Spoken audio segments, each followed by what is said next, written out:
welcome to Hot Seat. I'm Scott Mitchell with Joe Dorman, the CEO of Oklahoma Institute for Child Advocacy, OICA. Good to have you this morning, Joe. It's good to see you, sir. Let's talk about hungry people.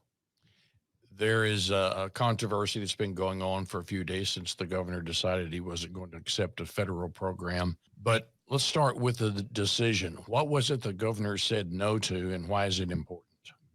Well, thank you for bringing this topic up. There was an opportunity for the state to receive federal funding. It was offered to every state. A few states have turned it down. The amount that would have come to Oklahoma would have been about $48 million, and it would have broken down to about $40 for families to feed their kids during the summer months. During those 3 months, children don't have access to school feeding programs like they do during the school year, where they can receive breakfast and lunches. And so the thought was to model this plan after what worked in the pandemic by giving families an EBT card. It's basically a card where they have funds where they can go spend at the local grocery store. That way they would have those meals at home, and they could provide the food to those kids.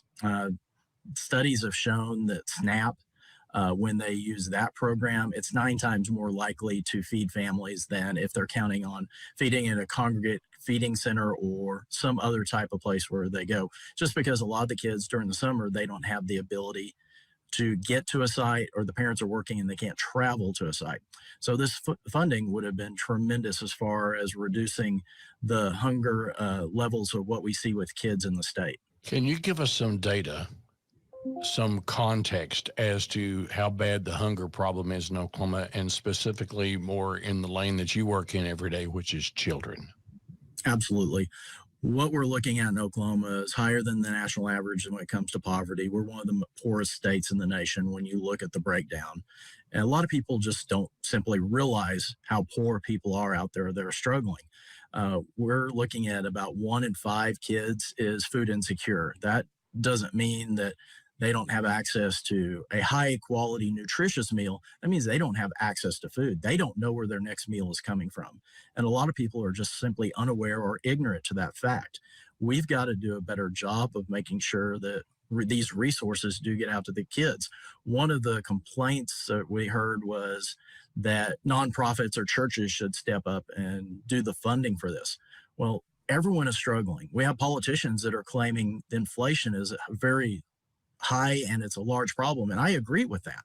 People are struggling, but you can't say that on one hand, and then on the other hand say, well, we shouldn't provide resources to these families to make ends meet. A family of 4, the poverty level is about $30,000.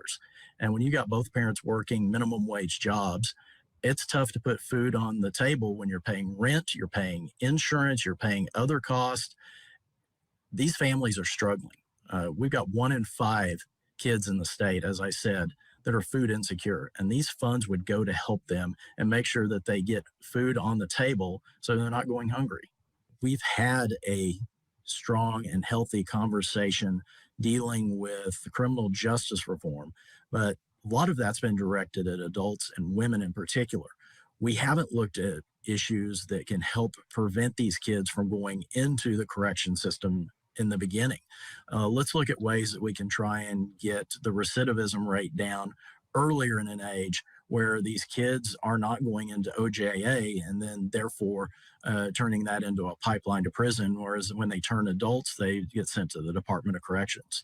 I've often said the Department of Corrections is a misnomer. We're not correcting any behavior in the Department of Corrections. We're simply locking people up. It's gotten better, but we've got to do a much better job, and that means putting these resources at the OJA level to make sure these kids aren't going into the system. The partners that work with OJA and youth services, looking at the metrics to see where they're delivering and helping keep these kids out of trouble. If they've been in once, make sure they don't come back. There are a lot of ways that we can improve these things, and we certainly want to encourage lawmakers to look at those options. Joe Dorman is the CEO of Oklahoma Institute for Child Advocacy. Joe, thanks for being with us. We'll be watching the legislative session to see how your group fits in once you get done. Good luck. I appreciate that. And I do want to say a reminder, with the way things are right now, with what we're seeing with the poverty levels, with our state having 15% or so poverty, make a donation if you have the means to a local food bank. Let's make sure that we're feeding these kids. Thanks very much for being here. And thanks for watching Hot Seat. See this again at news9.com and news6.com, and follow me at Mitchell Talks on my socials.